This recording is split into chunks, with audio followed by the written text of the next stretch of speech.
Hello everyone. The next topic which we will be going to discuss is about the glycolysis. So what is glycolysis? Glycolysis is the metabolic process that converts the glucose into the pyruvic acid. So first let's discuss the glycolysis part. So glycolysis is the process in which the glucose is broken down to produce the energy, and it produces two molecules of pyruvate. So glycolysis is the process when glucose gets converted into pyruvate, and it will release the molecules of ATP, NADH and the water. This process takes place in the cytosol of the cell cytoplasm in the presence or in the absence of oxygen. So if there is a presence of oxygen, then it will be called as the aerobic respiration, and if there is an absence of oxygen, then it will be called as anaerobic respiration. So the process of glycolysis, it is the primary step of cellular respiration. So if we talk about absence of oxygen, that is anaerobic respiration, the cells take small amount of ATP through the process of fermentation.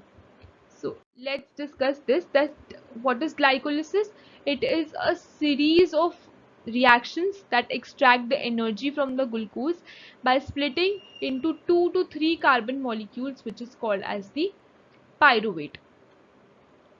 This is an ancient metabolic process which is involved a long age, and it is found in great majority of organisms alive today. So they are found in majority of the organisms. So what is happening is there is a cellular respiration which takes place, and glycolysis, it is the first step of this process.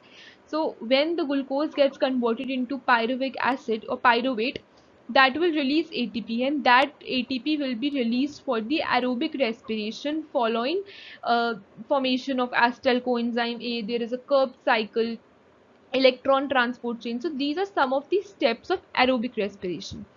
Glycolysis doesn't require oxygen, and many anaerobic organisms that do not use oxygen but also have this pathway. So they will be having this pathway. Next is, this is the basically a glycolysis pathway, or this is a glycolysis, that how the molecules are being formed, and what is the process of glycolysis is. It is the in the presence or in the absence of oxygen. So this is the diagrammatic representation basically.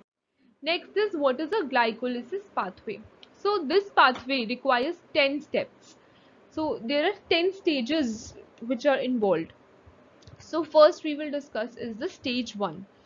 So what is happening in stage 1? Glucose gets converted into glucose 6 phosphate. It will require ATP, that it will require energy, and it will release the ADP. The enzyme used is glucokinase. So the enzyme used here is glucokinase.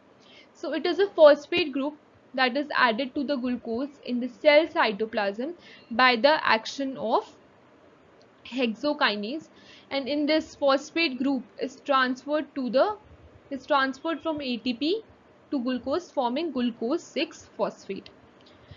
Now this is the first stage.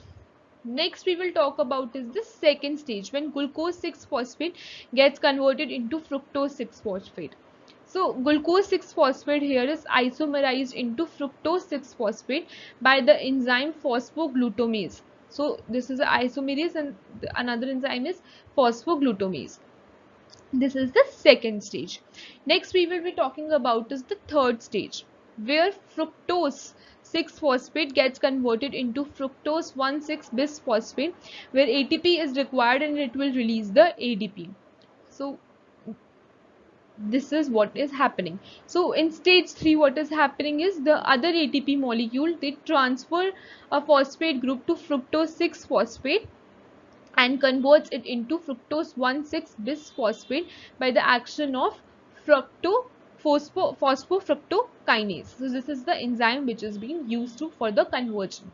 This is the third stage. Next we will talk about is the fourth stage, where fructose 1,6-bisphosphates gets converted into glyceraldehyde 3 phosphate, and there is a dihydroxyacetone phosphate as well, and the enzymes, they are represented in the pink color in the slide.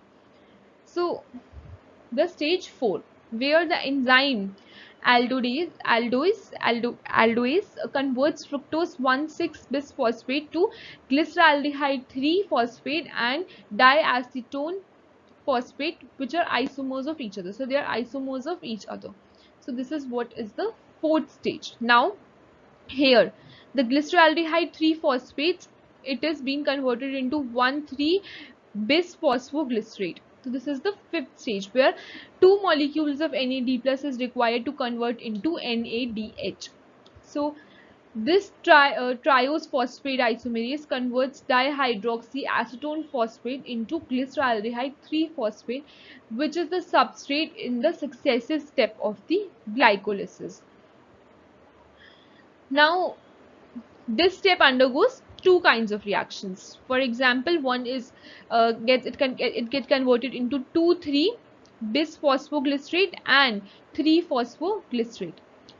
The enzyme glyceraldehyde 3 phosphate dehydrogenates transfer one hydrogen molecule from glyceraldehyde phosphate to nicotinamide adenine dinucleotide to form NADH plus H plus ions, and glyceraldehyde 3 phosphate dehydrogenases adds phosphate group to the oxidized glyceraldehyde phosphate to form 1,3 bisphosphoglycerate. So this is the step. Now in the stage 7, what is happening?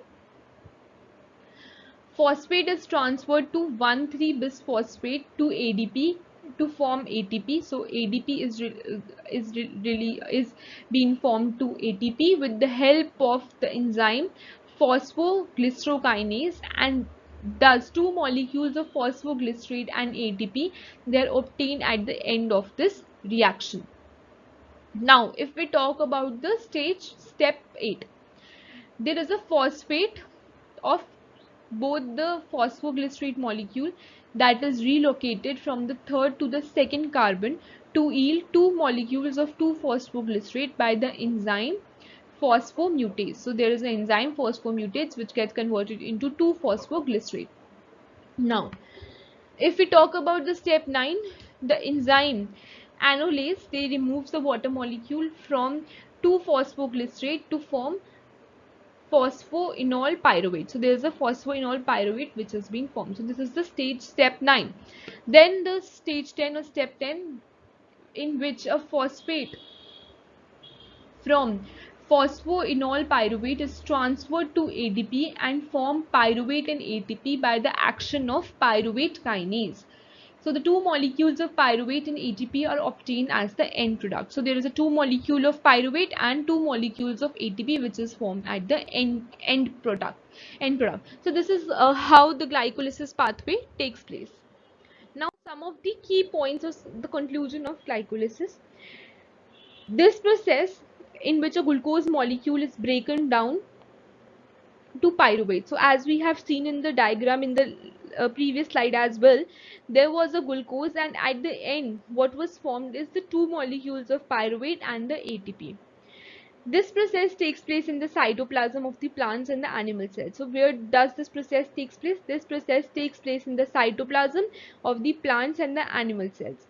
There are 6 enzymes that are involved in this process. So the enzymes, they are mentioned in the pink color in the previous slide. So there are almost 6 enzymes which are present in this process. So the end product of this glycolysis pathway is 2 molecules of pyruvate, 2 molecules of ATP, 2 NADH molecules. So these are some of the end products of the glycolysis pathway. So these are some of the references. Thank you.